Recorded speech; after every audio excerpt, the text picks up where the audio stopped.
வணக்கம். இன்னைக்கு நம்ம பார்க்க போகிற சமையல் கொஞ்சம் வித்தியாசமான ஒரு தக்காளி சாதம் தான் பண்ண போகிறோம். அதாவது டொமேட்டோ பாத்து பட்டாணிலாம் போட்டு டேஸ்ட்டு சூப்பராக இருக்கும். சிம்பிளாக தான் இருக்கும். வாங்க எப்படி செய்யலாங்கிறத பார்க்கலாம். இப்போ பார்த்திங்கன்னா மீடியம் சைஸாக ஒரு 3 தக்காளி, ஒரு 1.5 டேபிள் ஸ்பூன் இஞ்சி பூண்டு பேஸ்ட்டு, ஒரு பச்சை மிளகா, ஒரு 3 துண்டு பட்டை, 3 கிராம்பு எடுத்து வச்சுருக்கேன். இதோட ஒரு 3 டேபிள் ஸ்பூன் துருவின தேங்காய். இது எல்லாத்தையுமே நல்லா நைஸாக அரைச்சிக்கலாம் மிக்சியில் போட்டு. இப்போ ஒரு குக்கர் எடுத்துக்கலாம். தேவையான அளவுக்கு எண்ணெய் விட்டுக்கலாம். மசாலாலாம் நல்லா வதக்கணும்னால எண்ணெய் வந்து கொஞ்சம் கூட இருந்தால் தான் நல்லாயிருக்கும். சாதமும் அப்போ தான் உதிரியாக வரும். நான் வந்து இன்றைக்கி சாதாரண சாப்பாட்டு அரிசி தான் எடுத்திருக்கேன். 2 டம்ளர் எடுத்திருக்கேன். 2 டம்ளர் அரிசி வந்து நல்லா கழுவிட்டு 5 டம்ளருக்கு தண்ணி ஊற்றி ஊற வச்சுருக்கிறேன். நார்மலாக நம்ம சாப்பிட்ற சாப்பாட்டு அரிசி தான் எடுத்திருக்கேன். இப்போ நல்லா நம்ம தாளிக்கிற வரை அது ஊறுனா போதும். ஏன்னா தாளிக்கிறதுக்கு எப்படியும் ஒரு 10 நிமிஷம் ஆகும். அது வரைக்கும் அது ஊறுனா போதும். நீங்கள் வந்து ஜீரக சம்பா அரிசி இல்லை பிரியாணி அரிசி எடுக்கிறதுனால எடுத்துக்கலாம். இப்போ வந்து எண்ணெய் நல்லா சூடாகட்டும். இப்போ எண்ணெய் நல்லா சூடானதும் 1 டீஸ்பூன் சோம்பு வந்து பொரிய விட்டுக்கலாம். அதோட ஒரு பிரியாணி இலை, சின்னதாக 2 துண்டு பட்டை, கொஞ்சமாக கல்பாசி, ஒரு சின்னதாக ஸ்டார் அணிக்கு சேர்த்துக்கலாம். ஒரு ஏலக்காய், 2 கிராம்பு சேர்த்துக்கலாம்.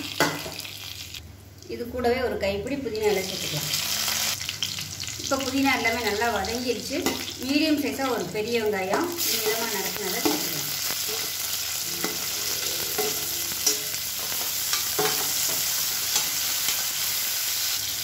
உப்பு கொஞ்சமாக சேர்த்துக்கலாம்.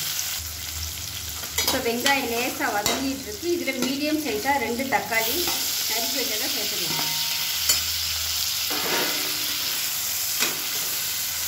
மஞ்சத்தூள் கொஞ்சமாக சேர்த்துக்கலாம்.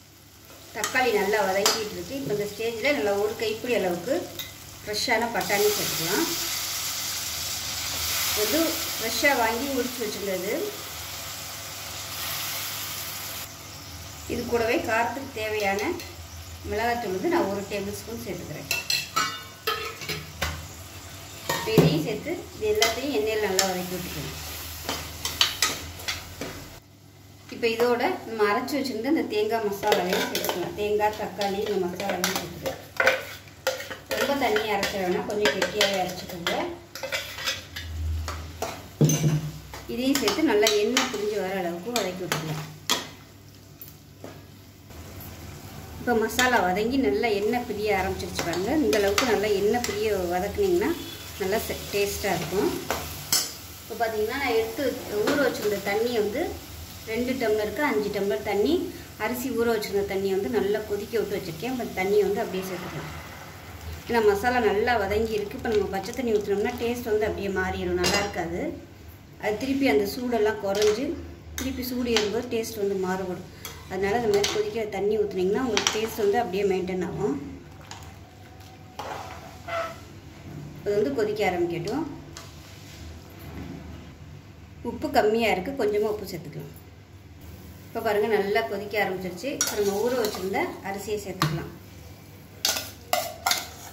குறைஞ்சது ஒரு 1/2 மணி நேரம் ஊற வச்சுக்கோங்க. ஏன்னா இது நம்ம சாப்பாட்டு அரிசிங்கிறதுனால ஊறினா தான் சாதம் வந்து உங்களுக்கு நல்லா உதிரியாக வரும். இப்போ நல்லா கலந்து விட்டுலாம். கலந்துட்டு உப்பு எல்லாமே செக் பண்ணி பார்த்துக்கோங்க. உப்பு வந்து கொஞ்சம் சுருக்குன்னு இருக்கணும். வந்து நல்லா அடியிலலாம் நல்லா கிளறி விட்டுட்டு மூடி வச்சிடலாம். மூடி வச்சுட்டு நல்லா ஒரு 4 விசில் விட்டுட்டு ஸ்டீம் போனதுக்கப்புறம் ஓப்பன் பண்ணிட்டு பார்க்கலாம். இப்போ நல்லா ஒரு 4 விசில் விட்டு ஸ்டீம் போயிடுச்சு. எப்படி இருக்குன்னு பார்க்கலாம்.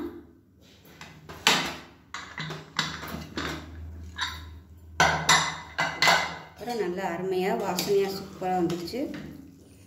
சாதமும் நல்லா சூப்பராக வந்துருக்கு. அடியிலெல்லாம் பிடிக்கல, நல்லா அருமையாக வந்துருக்குது. அவ்வளோதான். ஸோ டேஸ்ட்டு சூப்பராக இருக்கும். கண்டிப்பாக இதே மாதிரி செஞ்சு பாருங்கள். இதோட உங்களுக்கு ஏதாவது வறுவல் இல்லை இந்த மாதிரி கூட நீங்கள் வெங்காய பச்சடி கூட வச்சு சாப்பிட்லாம். அருமையாக இருக்கும்.